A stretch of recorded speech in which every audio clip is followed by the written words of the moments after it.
Hello everyone, my name is Mara Victoria and I've lost 80 pounds in 1 year. Today I'm going to be breaking down how I gained it, how I lost it, and how I've been able to maintain it all for 2 years, and how you can too. If you're just starting your journey, save this video. You don't know, it might just change your life. Okay, so starting off this video, I really hope I don't cry. I'm not a crier, I'm a Virgo, so I really don't cry, but this whole journey has been so life-changing for me. So I'm just really hoping I can tell all my stories without crying. So let's get started. So I want to start off with how I gained the weight, okay? Back in 2021, I suffered from chronic back pain. I've always had back pain, always had sciatica issues. That was like my lingo. I would always incorporate it into my day-to-day life because I had really bad sciatica pain, which for those of you that don't know, it's a nerve that goes down from your back all the way down to your leg. And it's so painful and it could really limit your movements. So with that being said, it escalated into chronic back pain in 2021, and that's when I realized I had a few herniated discs in my back and my spine. So that honestly really changed my life. I wasn't able to walk for a little while. I wasn't able to move. Really destroyed me mentally because I just couldn't believe that my body was like betraying me. I was just scared to move. Once I started healing slowly, it took like 2 months to heal. But once I started healing slowly, I was so scared of my body because I was starting to have, I call them flare-ups. Like whenever I have a back flare up, it's because I'm at my worst. I can't walk, I can't move. But essentially, I always have back pain. I always have. I hurt myself in a snowboarding trip, which happens to many people, like snowboarding, skateboarding, any types of like those activities.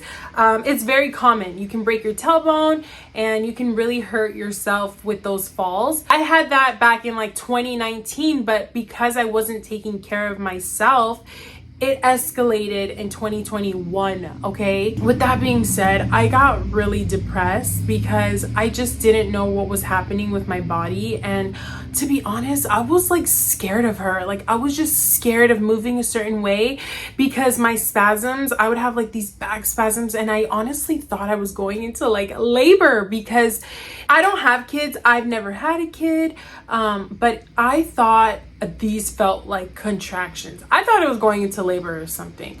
But they told me that I had a few herniated discs and that they needed to heal because they were bulging, and I don't know. I was so afraid to move. Even though the doctors recommend for you to either lie down horizontally or walk. You know, you can't be sitting. You cannot sit on your tailbone. You can't have that pressure on your tailbone. So they just want you moving slowly, like slowly. They're not telling you to freaking go to the gym or anything, but they did recommend for me to walk. And with that, I was so petrified. I spent a lot of time lying down just because I was so afraid to move. I couldn't even use the restroom. I couldn't even walk a few steps, even just like getting back on the bed. It was also so mental. Like mentally, I was terrified to move because I knew that if I moved, even my fingers or my arms, if I had moved my arms, it would cause a back spasm and it would just hurt so bad. And I don't wish that on nobody. You know what I do? I always say, no, I do wish it on my enemy because you can't do nothing. You can't move. You can't hurt anybody. You can't do any wrong with back pain. So I spent a lot of time laying down in bed with my legs up, trying to heal, taking all my medication, taking everything that I needed to take. With that, I snacked a lot, okay? Nobody told me to snack. But that's what I would do. I'd be on my phone, I would snack. And I think also like my family just felt bad for me. So they would just like give me my favorite chips.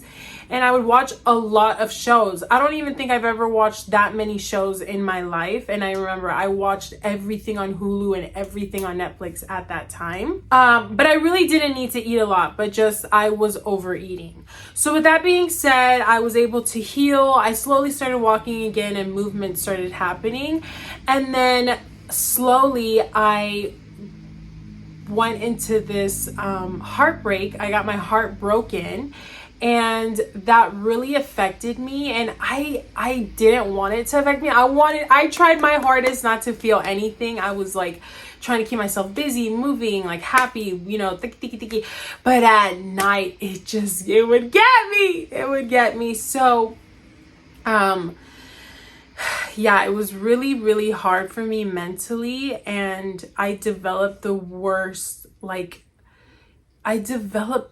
habits, and I really just didn't take care of myself. I had like the worst habits.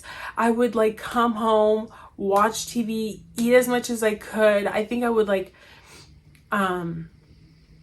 drink, and then I would go to bed and wake up horrible. Like, I felt horrible every morning. You wake up because I feel like it was all the salt and the alcohol and the soda and everything I would stuff myself with at night. And it slowly became like this little horrible, like self-sabotaging cycle. And, you know, I was feeling my feelings, and I really would try not to, but I couldn't sleep. So I just felt more into like this weird, dark time. I don't even want to say depression, because I don't want to give anybody that type of control over me, but it was definitely just like a bad time for me mentally. I just remember, my nightly routine was horrible, and I hated going to bed.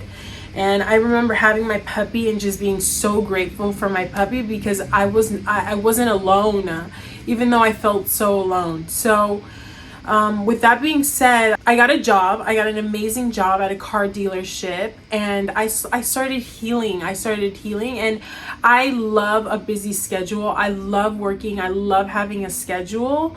So when I'm down mentally, like, I need to do something. This new job, it was like a mega dealership. Okay, it was so huge. I think it was like one of the biggest ones in SoCal, if I'm not mistaken, the biggest one in SoCal. And with that being said, I was sitting at a desk. I was doing a desk job, and I would get fed 24/7. Everyone's love language was food there.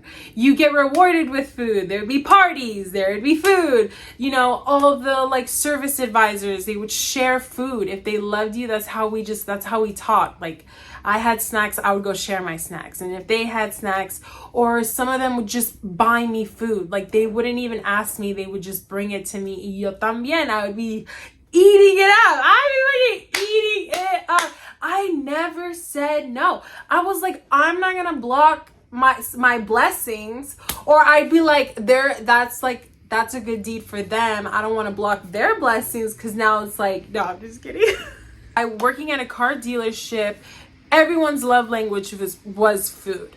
So I just started developing the worst eating habits. Essentially, I would like go to work. I would pretty much fast in the morning. I didn't even try to. I just would have my cafecito.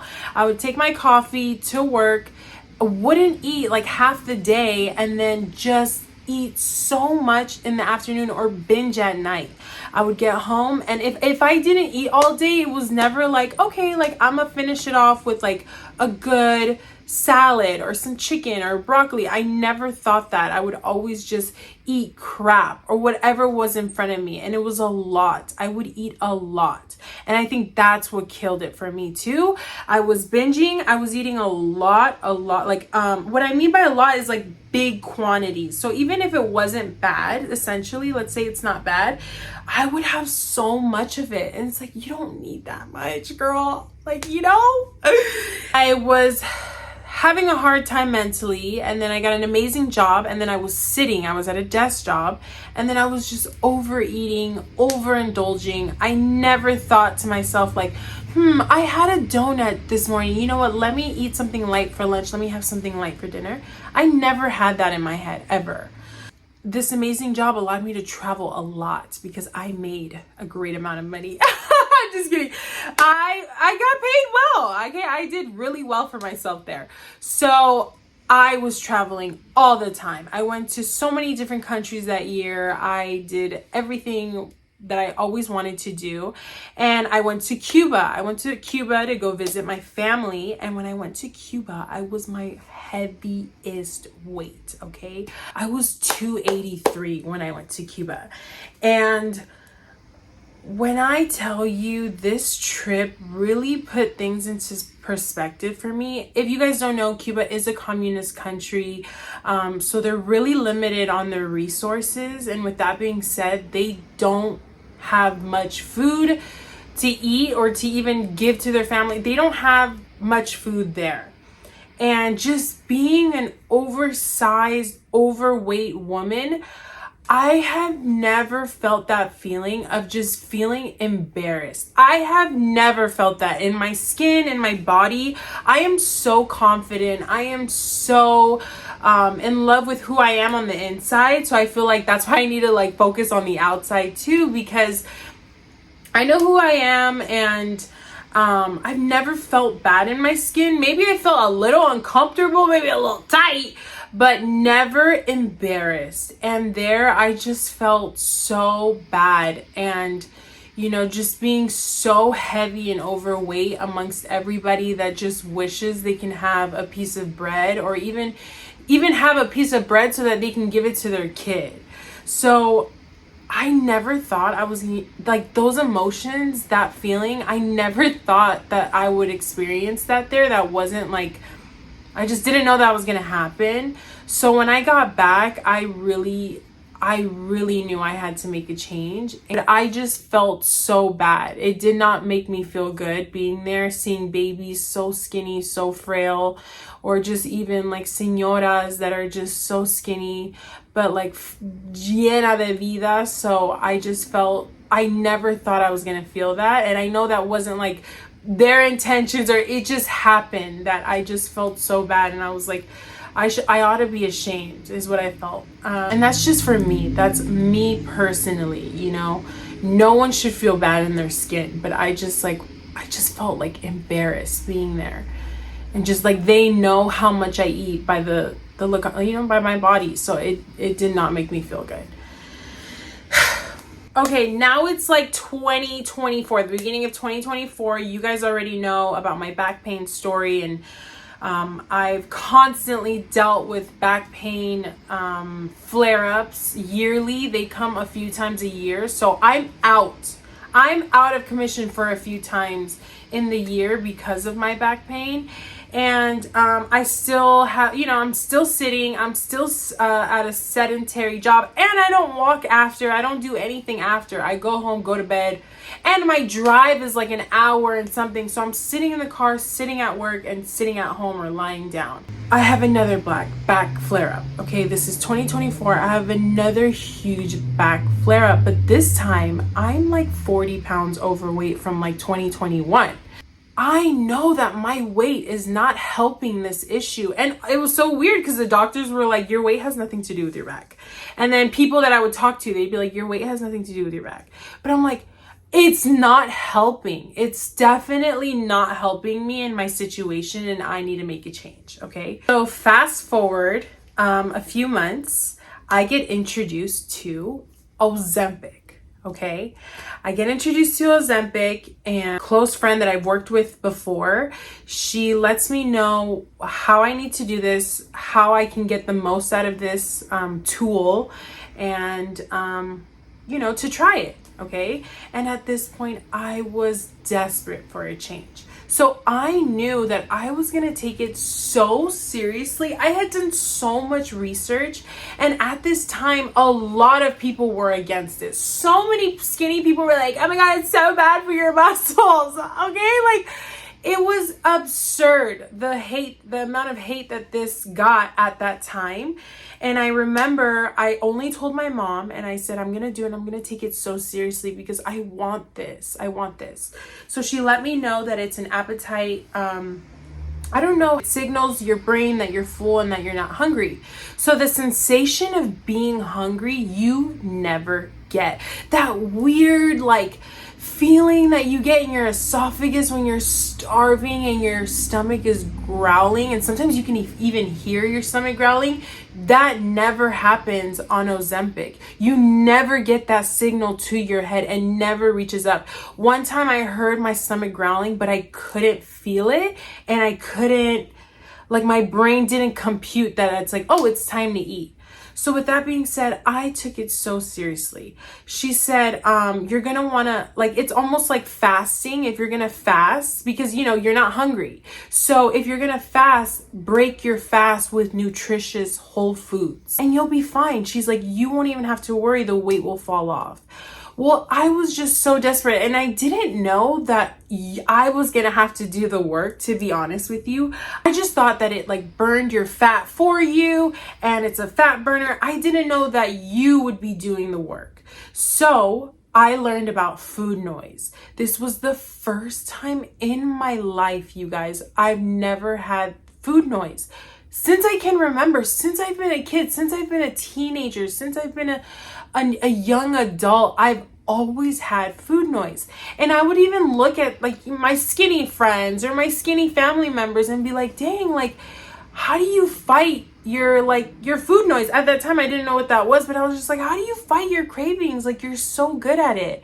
But I just didn't realize that some people just don't have an issue. And I've always battled with that. And food noise is when you're just eating and then you think about what you're gonna eat next. And then you're eating again and you're full and you're still thinking about like dinner. And it's like, okay, what am I gonna have for breakfast? Oh my God, if I don't eat that right now, someone's gonna eat it. Or, oh, you know what sounds really good right now? And it's like, but you just ate. And it's like, no, but you know what sounds really good right now? Like chili cheese fries. And you're like, but I just ate. So it's like constantly like these cravings are coming at you. It's almost like learning that you have like a problem, like you have a condition or something and someone offers you medicine to help you with it. And with that being said, this tool changed my life, okay? I learned for the first time in my life how to eat. Okay, I've never had that problem. Like I mentioned before, I've never was like, I had pizza, so maybe I should have a salad. Maybe I should have chicken. Maybe I should have rice. I never thought that. I would be like, no, let me finish it off with something strong. I never had that. With Ozempic, I was actually so mindful. Everything I ate, I planned because I was like, I'm not even hungry. I just have to eat to like stay alive and like, you know, so my stool can come out properly. I have to fill myself up with nutritious food and whole foods at that. I remember just being on top of it, and then I had to get off of it. Honestly, at the time, it was very expensive. So I just had to get off of it because I had goals, I had plans of moving out. I wanted to get a different car. So I knew that I just couldn't keep affording it. What was I gonna do? Was I gonna be like, oh, well, I don't have Ozempic, so I can't be skinny? Or was I just gonna put my mind to it and just like keep pretending that I'm on it? Keep doing what I just learned to do. Take those little habits I just learned. I lost like 20 pounds on Ozempic. I couldn't believe it. It was such an out-of-body experience. I couldn't believe it. I want to say that it has taught me how to fix my relationship with food. It taught me about food noise and listening to my body. I realized that like the quietness of the food noise made me feel like I finally had freedom. Instead of filling my time snacking, eating, I had to find a new like hobby.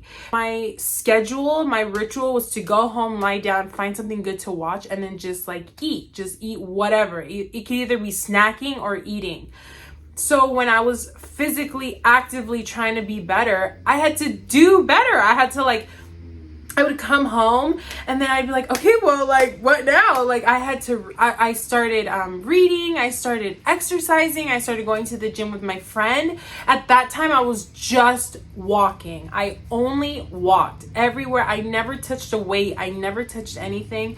It was all about walking. I kept it going. I kept my good habits going. I would still fast and then break my fast with like a yummy, hearty meal. Like I would always choose breakfast to break my fast, like at my lunch. And I just always made sure it was whole foods, nothing processed, nothing processed. Even if I had stuff I wasn't even like necessarily allowed to have, I still would make sure that it was homemade, because anything is better homemade than going to buy it at like, you know, McDonald's, you know. I kept my good habits. I would continue walking. I still would fast, and then I would break my fast with just whole foods, lots of protein, and then I would go to sleep early. I would go to sleep early because nothing good happens after 8 when you're trying to do a weight loss journey. When you stay up longer, you're just like, oh, well, I could just snack real quick, and you don't even count all the stuff that you're eating. Like you're just like, oh, I'm nibbling, it's a little bit. And then you wonder why the next morning, why, you know, you're not hitting what you want to hit or your goals on the scale. When it comes to weight loss, you know, I'm talking about weight loss, I would go to sleep early. And that helped me so much. Also, what helped me so much was that I didn't know how spiritual this journey was going to be, because I would ask God to help me with this like crazy, like addiction that I had. Like, calm down, you know. I would see something and be like, oh my God, what if I just had a piece? What if I just, you don't need it. And it's okay. There's more to come. Luckily, we live in a country where we have more than enough when it comes to food. So I just would tell myself that, like, you're not starving. But it was so hard. I would have to pray a lot. You know, I'd be like, God, like, you know, the person that I want to be, like, help me fight this. Help me fight this, like, gluttonous feeling, because I'm overindulging. I'm hurting myself. And I'd be like, God, you know, the woman that I want to be. And that's living a healthy lifestyle. Like, I want to live forever. Like, you know, I know the type of mother I want to be. I know the type of wife I want to be. Like, help me get there, because I would always say certain things, but if you looked at me, you'd be like, girl, how? Like, I'd be like, well, you know, I'm going to be healthy, and my husband's going to be a trainer, and my kids are going to be healthy. But if you saw me, you'd be like, how? So I'd be like, you know, I would just ask God, like, you know, the woman that I want to be, and I deserve this. I deserve this. Like, help me fight this thing that's not good for me, that's only hurting me, because you're kind of using food to like cope. And it's like, no, help me, like, fill me with you, because I don't want to keep eating. It's killing me. And, you know, I'm so young, and, you know, my father, he died at a very young age. He died in his 40s of a heart attack due to diabetes. So diabetes runs in my family on both sides.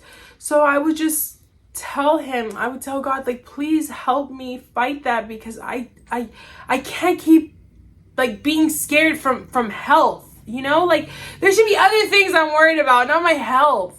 So I didn't know how spiritual this journey was going to be too. It's so mental. And yeah, I would be like, you know, the woman that I want to be, help me be her, because I deserve it. And I'm working towards it, so help me do that.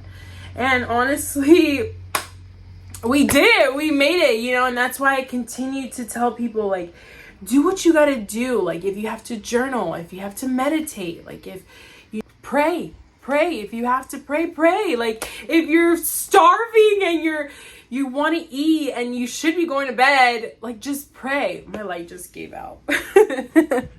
Ooh, sorry, I had to gather myself there. But now I want to talk about how I've been able to maintain my weight loss. Like I said, I've still been continuing my good eating habits. This year, well, I'm on my second year of just keeping the weight off, and I lose a little bit at a time. right now I'm really focused on body recomposition. I lost a lot of weight, and I wouldn't say it was fast, but I guess it is pretty fast in a year. I'm really focused on building up my strength, getting my muscles back in. And honestly, I'm so grateful to my oldest brother who's just been so committed to helping me reach my goals. He already has his own journey. He did his whole complete like weight loss transformation. And he's so quiet about it. I'm over here like, hey y'all, my name is Mara and I lost 80 pounds. But he's very like private about it, but he's helped me so much throughout my journey. So I've just been really focused on that, just building myself in the gym. So I'm so excited to where like I'm going to be at the end of this year, because I want to be a muscle mommy. Like my intentions were never to get skinny, but I do want to be fit. I want to have a healthy heart, like really a healthy heart, and I want to have a healthy body. So I just want to focus on that, but my intentions were to never be like a little skinny girl. So I do want to be like thick, fit, and just be healthy. Honestly, this journey, like, wow, it's beyond the number on the scale. It's beyond that. In the beginning, girl, that's all I wanted to see. I was like, I don't care. I want to see numbers. Like, I do not care. Like, people are like, well, it muscle weighs more than that. And I'm like, no, I want to see numbers drop. Like, I've been overweight my whole life. I've been such a yo-yo dieter. Let me see what these numbers on the scale means. But upping my protein, taking creatine, that has helped me so much. My skin, my dark spots. I mean, like, I'm not afraid to show my skin. And I wasn't afraid to show it before when I was thicky, because I'm telling you, I've always been confident. But now I'm like, girl, my arms are tiny. Like, you can't tell me nothing, because people don't know, like, they were bigger. You know, people were probably like, wow, she's really risque. But if only people knew, like, no, like I worked me so hard to get here. I'm so grateful. And just like my skin texture, my skin color, it's lightened up. You know, I have loose skin, but I love it because it means that I did something. I remember I've been yo-yo dieting my whole life, just trying to get tiny and then gain my weight, trying to get small, gain the weight, because I never learned good eating habits. I would always have someone put it in front of me. You know, I was always younger, so my mom would always try to help me. And, you know, once she would stop is when I would gain the weight. So I finally did it for myself, finally. And I finally have been able to maintain it all for 2 years, which is 2 years more than I could ever say. Because as soon as I stop my weight loss, like as soon as I stop my diet is the second I start gaining. So this is the first time that I've learned good eating habits. Even if I get off track, I always come back. Even if I'm off track in the week, I come back even on the weekends, because I know and I've learned finally good eating habits. I finally became the person that didn't quit. I would always quit. And this is like my I'm sorry to myself. Like, I'm sorry for neglecting you, girl. I'm sorry. Like, I just want to forgive myself from the past. But honestly, ignorance is bliss, because I just didn't know. So honestly, now that I know better, I can do better. Losing these 80 pounds didn't just change me. It changed me and my soul for the better. It changed my lifestyle. It changed the way I see everything now. And I feel like I have never, ever been more myself. And I'm so grateful. If you're struggling right now, you're not behind, you're not failing. This could be the start of something new for you. Don't let anybody tell you otherwise. When you're ready, you're gonna make the change. So don't let anyone tell you otherwise, please. Don't let that prima tell you anything. Don't let your mom tell you. Don't let anybody tell you anything. Just focus on yourself. Just know that your end goal is better than any loud noise anyone could ever tell you. You got this. I know you got this, and you deserve it. You deserve to be the best version of yourself. If you guys like this video, be sure to give it a thumbs up. And if you really, really like this video, be sure to subscribe. I hope you guys enjoyed this video. I was so nervous just thinking about making it because that makes me vulnerable, and Lord knows that scares me. So thank you guys so much for watching. I've been racing with the sun. It's raining, so some clips are going to be a lot brighter than others, but I hope you guys don't mind. But thank you guys so much for watching, and I'll see you in the next one. Bye.